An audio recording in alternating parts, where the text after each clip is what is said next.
All right, guys, welcome to the video. Hope you're all doing well. Hey, over the last couple of weekends, I managed to get a little flying in each weekend and been recording a lot of stuff for you guys. And out of all of that, I've got 4 spots I want to show you guys. I picked the 4 best spots. A couple of them are pretty technical and tight. A couple of them were really beautiful, some really neat places. Just some new stuff that I went out and explored, and I really enjoyed it. So I thought I'd take you guys along with, and hopefully you enjoy it too. All right, let's get started.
Well, I've been up on top of that in a couple of spots and landed. I figured it was time to land down below it here. We're only about halfway down to actual ground level, but there's some kind of flat ground in this area out front of Table Mountain here. There's a couple of spots I've eyeballed, and my ground speed was about the same either way, so I figured the wind was obviously pretty light. It's actually dead calm on the ground, so that's weird. But anyway, I was able to get it in there in a spot that was actually pretty smooth. I really want to get a picture, good picture with that in the background. I might move it down and put it on that little hump down there. That's just a special place to me. It's Table Mountain, you know, several years back. I landed up there with my other bird. That was quite a feat to get that one up there. This camera flattens everything out so bad that it just kills it. But it's like a 1,600 foot drop off from up there to down here where we're at. So it sure is impressive to stand here and look at that. It's awesome to land on top. It's also really got a neat feel down here. Yes, I moved the plane down there and put it on that hump, and man, this is the view here. So I'm actually walking this off because, you know, this spot is fairly long, actually, and we're only at 7,500 feet down here, and it's really hard to get down in here to land.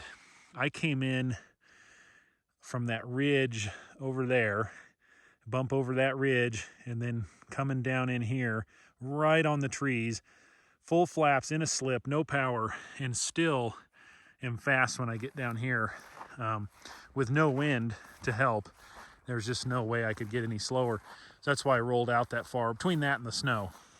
And now if I land the other way, of course I'd have way easier approach. So come around here, you'd have to come up along this ridge and turn and get it slow here, but you're not dropping hardly any elevation. You should be able to get the wheels on the ground way sooner. I just, without being able to roll it, you know, the grass is tall enough and there was some snow on it, and I couldn't really tell how smooth it was. I didn't want to come in here and be committed, because going this way, again with no wind, that is a big old chunk of rising terrain right there in your front window. And if I boarded early, I could climb out with this plane, but again, if you get too committed, this would be ugly. So kind of like that spot before, that really tight spot at 9,000 by the little creek in the last video, or one of the last videos, I kind of landed the not as good direction in a sense, but the way easier to go around direction. So not as good being subjective. And once I did that, now I'd feel okay committing to a no-go around type landing. I don't mind doing that when I know the ground's smooth. I mean, if the ground is smooth enough and you're not trying to dodge too much stuff, it's not a big deal. You just set up, get your speed right, put it down, and you're done, especially a nice long spot like this. I'd actually be able to come back here and camp, and I think it'd be really cool set up camp over here along this little rocky wall area somewhere back against the trees. And then, like I say, you're kind of in a half bowl, or it's like a 2/3 or 3/4 bowl around you here with this massive wall. That'd be a neat place for sure.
Yeah, so I've played around in this area before. I've actually landed over there on top of that on that right side. Oh, it's been some time back. It's a pretty short spot, steeper than it looks here. And that other spot I showed you guys in the last video is over a couple of ridges over there somewhere. So all kind of in this area, but that's pretty up here, that's for sure. Pretty desolate, but really pretty.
So the following weekend, after landing at that lower spot on Table Mountain you saw earlier in the video, I went back over there. I wanted to play around that area a little bit more and explore. And when I got over there, I was looking at one of the other possible areas to land down there below in the mountain. And I really wanted to get over closer to this cool-looking rock formation over here. I thought this would make a good backdrop for a picture. But it was tough to get in this spot. This spot was a lot harder than the other area, about a mile or mile and a half away. This one, mainly because of the way the wind was blowing this particular day, I had to find a pretty strange spot to land. I had a short uphill that I could put it down on before it turned into a pretty steep downhill.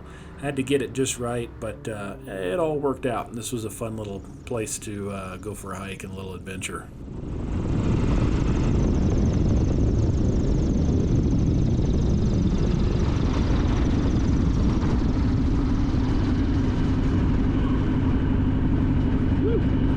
That one was technical. That's downhill, hard to get slow, and then it goes way downhill, so you got to get stopped. But I had a little bit of help from the wind. Well, I ended up landing in a different spot over here at Table Mountain. And I was going to land in the spot from last week and then hike up to some of these other areas. But the only one I really wanted to land at was this far spot. It's a couple miles through some pretty rough terrain. I don't know if I have time for that far of a hike, so I looked this one over good, was able to get in here. It was a little sketchy, it was a little tough for sure, but ended up making a pretty good landing, even though I was a little nervous that it was not going to go that well. But anyway, because the wind was just doing weird things, it's just swirling down here in this bowl. But this one gives me a really good backdrop, so I took a few pictures, and I'll wait and see how it looks as the sun gets closer to setting, maybe take a few more. But I'm gonna hike up to that big rock formation. It looked really cool from the air, so I'm gonna hike up there. I gotta get some exercise today. All right, well, we're gonna head out for this hike. Just got a little bite to eat there. And as you can see, I wore a long sleeve shirt today, which was not the best choice. You would think it would be a good choice. It is December something or other, but it's actually pretty warm down here. And it's not totally unusual. This area down towards Canyon City is always a lot warmer. So, kind of to be expected, but I could have done with shorts and a t-shirt out here today. And then just kept some clothes, just in case something goes wrong. I usually keep a spare change of clothes. Pants, socks, underwear, extra jacket. I've actually 2 jackets in the airplane and a big blanket. And so I've got my vest, long sleeve shirt, like I say, 2 jackets, and then spare clothes. And that's just to make sure, if I ever get stranded or something, boy, once that sun goes down, even here, this area where it's a lot warmer, as soon as that sun goes down, it starts getting cold real fast. Now I've essentially made it up to it. And that is one big piece of rock. Like, man, I'm looking up really steep. Looking straight ahead is about like that view. So that is pretty impressive. It's amazing how just a big piece of rock can be so cool and neat to look at. So I'm gonna fly the drone over here when I get back. I'll go up there and look at that little cave, see what's in there. It's kind of cool looking little spot. It's way up on the rock, so probably some birds living in there. That was about as close as I can get to it. The brush is just too thick. And I'm basically right there. So right now I'm parked out of sight, but down here somewhere. And then last weekend, you can see that little blip right there. That's the hill. The hill goes down into about where my finger is behind this. And I was parked down in that area, the other side of that ridge last weekend. That's the really, really cool spot. I'd definitely be more comfortable coming back into there, being that getting out of here is a real mess if something goes wrong. That spot's a lot bigger and more forgiving than where I landed today. So this will probably be it for this spot. So I'm just gonna enjoy it and work my way back down, and I'm thankful it's downhill. So I did fly the drone back over there when I got back to the plane, and it sure does look like a lot of birds are living in there or have. And that looks like some pretty prime real estate, in my opinion, up there where it'd be hard for something to get in there, a predator to get in there. It's a pretty safe spot, and a lot larger than I realized. That cave goes back in there quite a ways, so that's pretty cool to see that little deal.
That was a little bit of a technical landing, and I didn't want to clip my wing on this post or this old tree, but was able to stay out away from it and get stopped before it.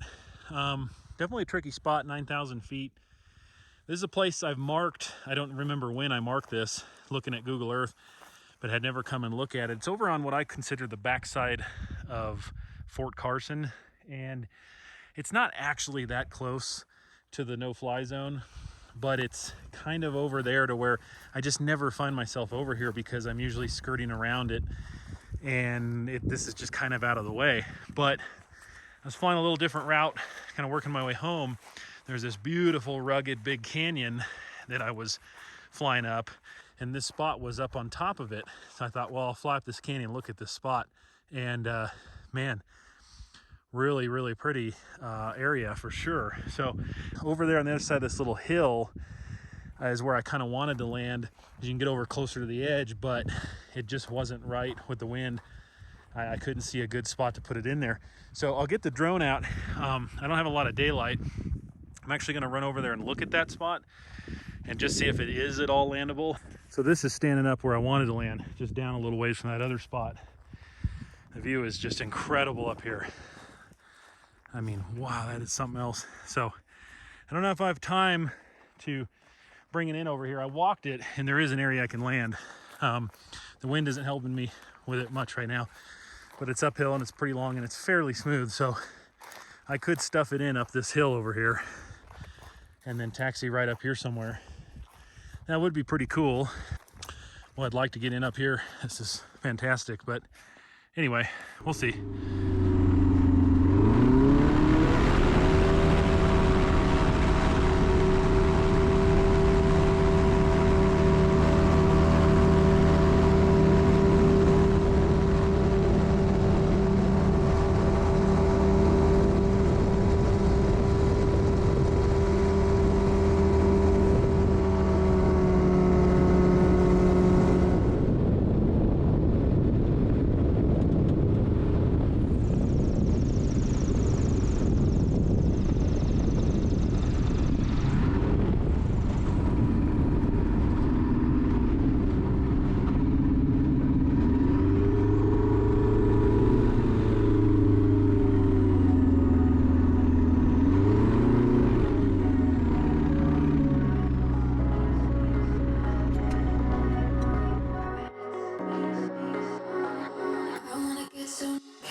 Alright guys, just wanted to give a couple thoughts before I end off this video. And one of the things I want to bring up, you see in these videos, you see a lot of stuff where I'm down low, I'm looking at stuff, I'm working in and out around trees and canyons. And, you know, one thing to keep in mind, that's like 3% of the actual flying that goes on in a day of flying out there in the mountains. And the reason I include that stuff, that's the exciting flying, that's the challenging flying, that's the real flying. That's the fun stuff. You know, when I'm up at 2,000-3,000 foot AGL traveling from one point to another, well, you know, it's not the most exciting. But I wanted to mention it because I don't want to give anybody the wrong impression, and I don't want to contribute to somebody forming bad habits based on something they see on a video that isn't really accurate. I get down low when I'm looking at these spots I'm potentially going to land at because I've got to get down low to read the terrain properly. I talked about this in that off-airport video, that off-airport part 1, which I will be doing a follow-up to that video this winter. But in that video, arguably the most important part of off-airport flying, in my opinion, is, of course, reading the terrain, knowing what you're about to put your wheels on. And you just have to get down low to do that properly. So you take a risk in doing that. If you don't get down low like that and read the terrain, you're also taking a risk by trying to land somewhere that you don't really know what you're in for. So I've weighed it up, and in my mind, I do the best maintenance I can on the airplane. I've worn out cowling fasteners and stuff, you know, pulling the cowl and inspecting things, staying always ahead on maintenance. And is that going to prevent something mechanically from going wrong? Absolutely not. But I do the best I can in hopes that for those few minutes of each flight that I really am counting on that airplane, that it'll come through for me. And then that allows me to properly judge the terrain before I make a landing. There's a risk no matter how you do it, and that's the bottom line. Flying in the mountains and especially doing off airport in the mountains, there's absolutely a risk. Not everybody wants to take that risk. It's totally understandable. But if you're going to do this kind of flying, that's just the way it is. But anyway, like I said, I just didn't want to help anybody form bad habits, assuming that it's a good idea to just fly low everywhere you go. I think it's important to try to limit the amount of time that you're down in that position and really counting on that that airplane to come through for you. Anyway, just a couple thoughts there. Thanks, guys. Patreons, thank you very much. You guys have made all the difference on being able to produce these videos without costing so much money. And one thing I do for the Patreons, it's not much, but it's just a little thing, is I do post screenshots and location information and a lot of these cool off airport spots that I find. I post that for the Patreons. So thank you guys very much for that support. Everybody else, thanks for being here and watching the video. If you have not subscribed, please do so. That would help me out a lot, and I'd really appreciate that. If you guys are getting something out of this video, throw me a subscribe, a thumbs up, whatever. And yeah, you guys know the deal. Take care, and we'll see you on the next one.